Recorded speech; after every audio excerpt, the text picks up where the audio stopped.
Bueno, tenemos el gusto ahora, Jorge, de saludar al doctor Raúl Ferrero Costa, profesor principal de Derecho Constitucional de la Universidad Nacional Mayor de San Marcos y exdecano del Colegio de Abogados de Lima. ¿Cómo está, doctor Ferrero? Un gusto saludarlo.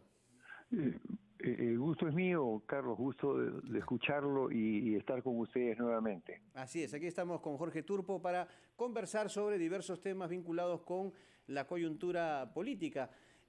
Doctor Ferrero, obviamente, ¿no?, recurriendo a su amplio conocimiento en materia constitucional, quería preguntarle sobre lo que ha anunciado el presidente del Consejo de Ministros, ya que hay bancadas que plantean, ¿no?, presentar mociones de interpelación y de censura a determinados ministros de Estado.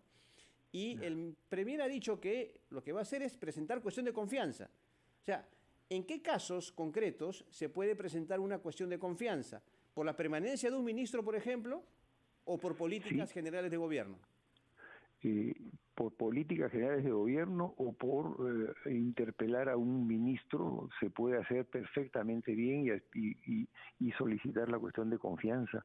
Y esta es determinante, porque si no se otorga la confianza, entonces esto se corre el riesgo de que una segunda negatoria de confianza pueda, en ese caso, autorizar al presidente de la República a disolver el Congreso. Entonces, por ejemplo, doctor, a ver, una aclaración. Por ejemplo, si hay una moción de interpelación a un ministro de Estado, ¿no?, que tiene, diríamos, antecedentes que lo cuestionan, y si esa interpelación no satisface al Congreso y se presenta una moción de censura, en este caso sí cabría una cuestión de confianza. Claro que sí, pero la cuestión de confianza, si es denegada, no porque se deniega la primera, esto se puede ir a la sanción de poder disolver el Congreso. Tiene que haber una segunda cuestión de confianza también denegada para que pueda proceder una clausura del Congreso. Pero son medidas que, digamos, extremas, que debe tratar en lo posible de no usarse, salvo que sea absolutamente necesario, porque es una cierta disrupción del manejo político, pero es la única forma que existe para cuando un Congreso quiera abusar del Poder Ejecutivo, ¿no? Es una medida para que el Congreso tenga más cuidado, ¿no?, en la forma como trata a un ministro y cómo trata la política que este ministro está imponiendo, ¿no? Sí. Doctor Ferrero, ahora en el mensaje del presidente el 28 de julio en relación a la Asamblea Constituyente, él planteó y dijo: voy a recurrir a mecanismos legales, voy a presentar un proyecto de ley al Congreso para que se modifique el artículo 206 y se incluya el tema de la Asamblea Constituyente. Pero la última semana nos dimos con la sorpresa de que desde el Partido Perú Libre empezaron a la recolección de firmas para ir a un referéndum sobre la Asamblea Constituyente al margen del Congreso de la República. ¿Hasta qué punto es legal esa recolección de firmas para proponer un referéndum y plantear la Asamblea Constituyente, doctor? No, fíjese, aquí hay que tener mucho cuidado y hay que ser muy formales, ¿no?, porque hay un artículo específico en la Constitución, que es el 206, que establece qué cosa hay que hacer cuando se quiera hacer una modificación constitucional, ¿no? Entonces, si se puede convocar una asamblea constituyente mediante un referéndum para reformar la Constitución, no se puede. Y si para reformularla necesariamente se requiere hacerlo siguiendo lo establecido por el artículo 206, que es explícito al respecto en la Constitución, ya que esto exige que solamente se permita para su reforma que pueda ser hecha por el Congreso de la manera que establece el artículo 206.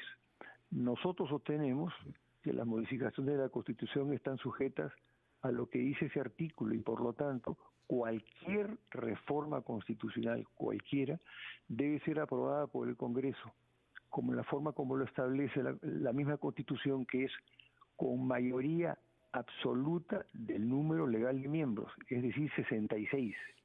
Y además ratificada mediante un referéndum. Esta es la forma establecida como principal y, naturalmente, como lo establece el artículo 206, puede también omitirse el referéndum cuando el acuerdo del Congreso ya no es simplemente una simple mayoría, sino cuando se obtiene en el acuerdo del Congreso en 2 legislaturas ordinarias sucesivas y además con una votación favorable que ya no es la de 66 miembros solamente, sino cuando se obtiene en 2 legislaturas ordinarias sucesivas, en una votación favorable en cada caso superior a los 2/3 del número legal. O sea, ya aumenta de 66 a 87 miembros para poder reformar la Constitución vía el Parlamento, que es lo que establece la Constitución. Una precisión, doctor, en este sentido entonces, lo que están haciendo representantes de Perú Libre, ¿no?, de recabar firmas para ir a un referéndum sobre Asamblea Constituyente, obviamente eso al margen del Congreso, ¿se enmarca dentro del marco constitucional, dentro de la ley? No está dentro del marco constitucional, por lo tanto es un esfuerzo que no les va a servir de nada, más allá del entusiasmo que quieran mostrar quienes quieran una reforma constitucional y recaben firmas para como acto proselitista, ¿no? Pero no como un acto jurídico, ya que no cabe una reforma de la Constitución mediante una asamblea constituyente, sino cuando se siguen el proceso establecido en el artículo 206, que es bien clara, ¿no? ¿Sí? Para reformularla necesariamente hay que establecer lo que dice el artículo 206, y ahí sí se requiere o mayoría simple, que establece el artículo 206, o mayoría absoluta, es decir, con 66 más referéndum. Pero no se puede... Doctor, ha quedado claro esa parte. Sí, doctor, otra propuesta que anunció o que dijo el primer ministro Bellido es en relación a la conformación del Jurado Nacional de Elecciones. Él ha dicho que uno de los representantes es elegido solo por el Colegio de Abogados, por los abogados de Lima, y él plantea una modificación también, un proyecto de ley para que los colegios de abogados de todo el Perú tengan un representante. ¿Cómo analiza usted esa propuesta? Bueno, usted sabe, como yo he sido decano del Colegio de Abogados de Lima, sí, del 87 hasta el 89, siempre hemos encontrado que ese artículo es un artículo bien puesto, porque el Colegio de Abogados de Lima es altamente representativo. Pero si se quisiera cambiar eso para que fuera un representante que a su vez sea elegido por todos los colegios de abogados del país, eso, si se logra la modificación constitucional, hay que aceptarlo, porque si se hace debidamente y en la forma establecida, hay que respetar la voluntad popular. Pero es difícil porque, mire, yo cuando he sido decano del Colegio de Abogados de Lima, ahora soy presidente de la Academia Peruana de Derecho, ¿no? Y cuando estudiamos estas cosas, las estudiamos con un criterio lo más técnico posible para ver qué cosa es lo más operativo y mejor para el funcionamiento del sistema democrático.